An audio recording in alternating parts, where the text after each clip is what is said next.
కూటమి ప్రభుత్వం అధికారంలోకి వచ్చిన తర్వాత మహిళల అభివృద్ధికి అన్ని రకాలుగా కృషి చేస్తోందని మంత్రి నారాయణ తెలిపారు. కాకినాడలో మహిళా దినోత్సవ వేడుకల్లో మంత్రి పాల్గొన్నారు. మహిళలను ఆర్థికంగా పైకి తీసుకురావాలనే పట్టుదలతో సీఎం చంద్రబాబు ఉన్నారన్నారు. ఎన్నికల హామీల్లో మహిళల కోసం చాలా పథకాలు పొందుపరిచామని చెప్పారు. గత వైసీపీ జగన్ ప్రభుత్వం ఖజానాను ఖాళీ చేసి వెళ్లిపోయిందని విమర్శించారు.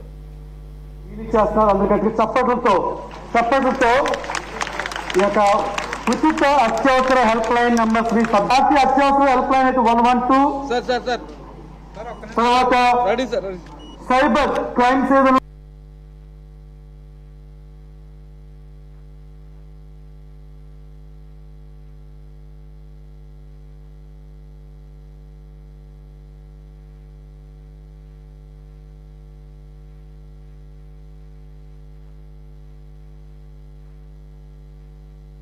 ఈ అంతర్జాతీయ మహిళా దినోత్సవ సందర్భంగా మహిళలందరికీ నా యొక్క శుభాకాంక్షలు. ఈరోజు మన ముఖ్యమంత్రి గారు తీసుకుంటే వారు ఒకటే చెప్తారు, రాష్ట్రం అభివృద్ధి చెందాలంటే మహిళలు ముందుకు రావాలి, మహిళలు మగవారితో సమానంగా ఉద్యోగాలు చేయటంలో కానీ వ్యాపారాలు చేయటంలో కానీ రాజకీయం కానీ ముందుండాలని వారు ఎప్పుడు కోరుకుంటుంటారు. ఆ ఉద్దేశంతోనే యాక్చువల్గా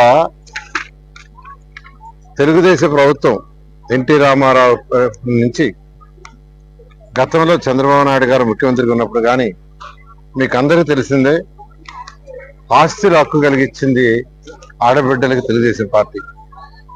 అంతకుముందు తల్లిదండ్రుల ఆస్తి ఓన్లీ కుమారులకే ఉండేది, కానీ సమాన హక్కు కల్పించింది తెలుగుదేశం పార్టీ.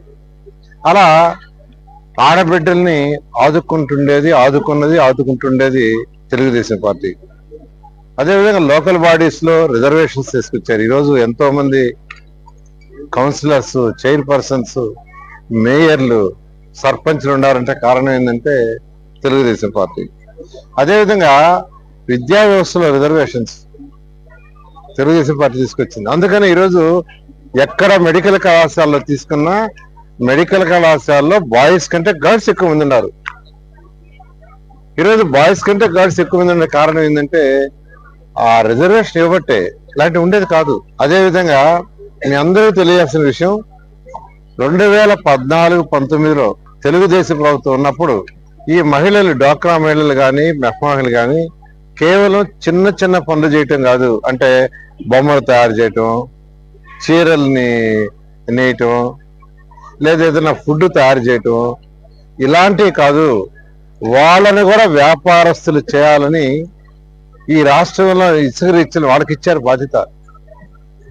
ముఖ్యమంత్రి గారు డ్వాక్రా మెహ్మా మహిళలకి ఇసుక రీచ్లు ఇచ్చేశారు.